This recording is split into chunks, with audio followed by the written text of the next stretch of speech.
यानी कि जुबान की जड़ से अदा की जाने वाली हरफ दो है। एक तो है आपका कॉफ और एक छोटी काफ। ये दो नुक्ते वाली कॉफ और ये कैफ, ये दोनों ही चीज जुबान की जड़ से अदा होती है। उस दोनों में थोड़ा सा डिफरेंस होता है, ओके, वो जानेंगे आज इंशाल्लाह।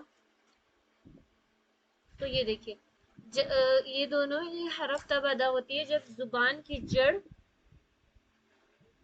क्या होती है कि जुबान की जड़ आपके ऊपर के तालु के करीब जाती है। जुबान की जड़ ऊपर की जो उसके तालु होती है ना, उसके मुकाबिल तालु उसके करीब जाती है, तो कॉफ और कैफ की अदायगी होती है। दोनों में सिर्फ एक डिफरेंस है। अब वो डिफरेंस ये है कि कॉफ में क्या होती है, ये ये कॉफ, सबसे पहले बताइए ये दोनों में से एक हरफ ऐसी भी है जिसको हम पूर पढ़ते हैं, बताइए कौन सी है, ये काफ या फिर ये कॉफ? इसे पूर पढ़ेंगे सिस्टर्स, कॉफ। ये दो नुक्ते वाली कॉफ को या फिर बगैर नुक्ते वाली कॉफ?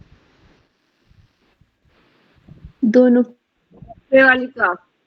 दो नुक्ते वाले कॉफ। तो ये देखिए, ये हमारी जुबान की जड़ है जहाँ पे ये बोला हमें कौवा ये लटका हुआ मिलता है, ओके। तो वहां पे इससे जुबान की जड़ शुरू होती है, जुबान की जड़ वो होती है बेसिकली। तो इसकी मखरज ये है कि जब जुबान की जड़ ऊपर के तालु से लगे या उसके करीब जाए तो कॉफ और कैफ की अदायगी होती है। यहाँ पे देखिए इस इमेज में शो भी की गई है। 1 मिनट, सिस्टर ज्वाइन की है, ओके। इसमें से कॉफ को पूर पढ़ी जाती है और इसमें थोड़ा सा डिफरेंस भी है। कॉफ क्या होगी, कॉफ आप देखेंगे, मैंने कल भी बताया था कि हमारे जो जुबान है उसके जस्ट जो अपोजिट में वो तालु है। तो पहले थोड़ा सख्त है, फिर थोड़ा अंदर जाएंगे तो वो नर्म है, सॉफ्ट पार्ट आ जाता है बिल्कुल ही। तो जो छोटी कैफ होती है ना, उसमें क्या होगा, इसमें सॉफ्ट एंड हार्ड दोनों ही पार्ट में टच होती है छोटी कैफ में, जैसे कि कैफ, कैफ, अक, इक, उक, क, की, ठीक है।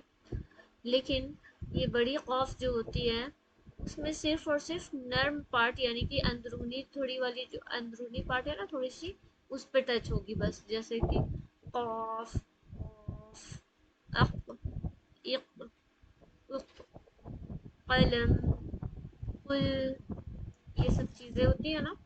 तो ये डिफरेंस है। एक बार मैं फिर से बता देती हूँ डिफरेंस, दोनों ही जुबान की जड़ से अदा होगी और ऊपर के तालु को टच करके या फिर उसके करीब जाके अदा होगी। लेकिन दोनों में जो फर्क है ये है कि बड़ी कॉफ सिर्फ और सिर्फ नर्म तालु को टच करने से हो जाएगी, सॉफ्ट प्लेट के करीब ही जाकर हो जाएगी, टच करेंगे थोड़ा थोड़ा, देखिए करीब जाएगी या टच करेगी। और जबकि छोटी काफ में क्या होती है, छोटी काफ में नर्म प्लस ये हार्ड दोनों पार्ट को टच करती है। अक, अक, फिर क्या, की, कु, ऐसे, इसीलिए इसमें देखेंगे इसमें कम मुंह भी खुला है, जबकि बड़ी कॉफ की जब हम अदायगी करेंगे तो उसमें ये देखिए ये थोड़ा ज्यादा है खुला हुआ हिस्सा, ठीक है।